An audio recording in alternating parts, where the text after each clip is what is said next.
நீங்க பேங்க்குக்கு போங்க, உங்க செல்போன் நம்பரு, உங்களோட வீட்டு வாங்குற கேஸ் நம்பரு, உங்களுடைய எல்லாத்துலயுமே ஆதாருங்க.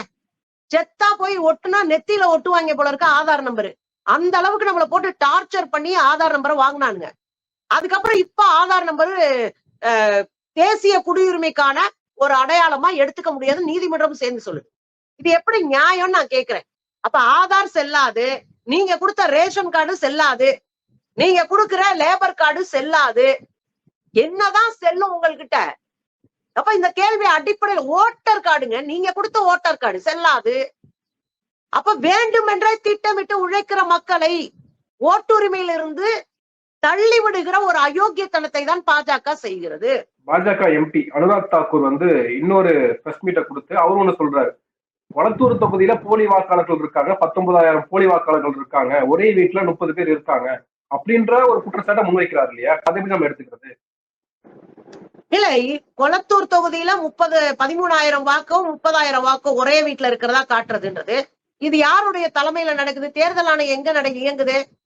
தேர்தல் ஆணையம் பாஜகவினுடைய பாக்கெட்ல. நான் என்ன சொல்றேன் அப்படின்னா, இந்த தேர்தல் ஆணையம் தமிழ்நாட்டுக்குள்ளேயும் உள்ளடி வேலை செய்கிறது. நான் குற்றச்சாட்டு வைக்கிறேன்.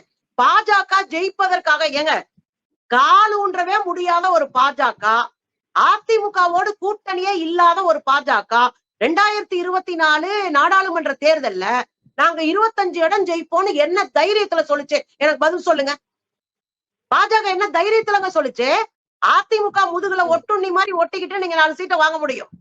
ஆனா அதிமுகவோட 2024 நாடாளுமன்ற தேர்தல கூட்டணியும் கிடையாது. அப்ப நீங்க எப்படி ஜெயிப்பீங்க? நீங்க குறைந்தபட்சம் 7 தொகுதிகளை ஜெயிப்போம் அப்படின்னு அவங்க ஒரு லிஸ்ட் சொன்னாங்க. திருநெல்வேலி, தூத்துக்குடி, தென் சென்னை, கோவை, நீலகிரி. எப்படி சொன்னேன்னு சொல்ல. அப்போ திட்டமிட்டு தமிழ்நாட்டுக்குள்ளேயும் இந்த அயோக்கியத்தனத்தை இந்த கும்பல் பண்ணிருக்கோம். இந்த கும்பல் ஆள்களை வச்சு இந்த வேலையை பார்த்திருப்பாங்க. ஏன்னா தேர்தல் அதிகாரி யாருடைய கட்டுப்பாட்டின் கீழே வேலை பாக்குறாங்க?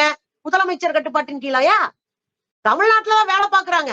அவங்க சொல்ற ஆட்கள், அவங்க கூப்பிடுற வாலண்டியர்ஸ் எல்லாமே அவங்க அதிகாரிகள் என்ன சொல்றாங்களோ அத்தனை செய்வாங்க. முதலமைச்சர் சொல்லிட்டாரு தமிழ்நாட்டுல நீட்டா எந்த தப்பு இல்லாம செஞ்சிருவோம்னுவாங்களா? பாஜகவினுடைய கைக்கூலிகளை தானே இருக்கிறாங்க தேர்தல் ஆணையம். அப்ப அந்த தேர்தல் ஆணையம் தமிழ்நாட்டுக்குள்ள கால் பதிக்கணும்னு ஏராளமான உள்ளடி வேலைகளை செய்யாதுன்னு என்ன நிச்சயம்னு கேக்குறேன். அதன் அடிப்படையில தான் நான் சொல்றேன், இதுவும் திட்டமிட்டு பாஜகவினுடைய சதி.